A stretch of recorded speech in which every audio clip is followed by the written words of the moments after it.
ఈరోజు ఏదైతే సమావేశం జరుపుకుంటున్నామో అసెంబ్లీ సమావేశం జరిగే బడ్జెట్లో ప్రత్యేకంగా మన సీఎం రేవంత్ రెడ్డి గారు 3,003 కోట్లు మైనార్టీ ప్రజలకు ప్రత్యేక ప్యాకేజీ ఇచ్చినందుకు సీఎం గారికి ప్రత్యేక కృతజ్ఞతలు తెలియజేసుకుంటున్నాం.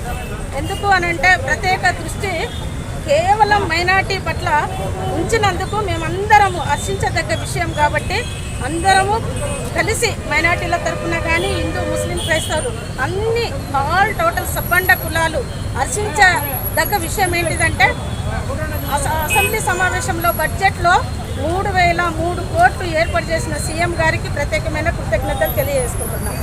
బూత్కూరి కాంత గల్పు జేఏసీ రాష్ట్ర కార్యదర్శి.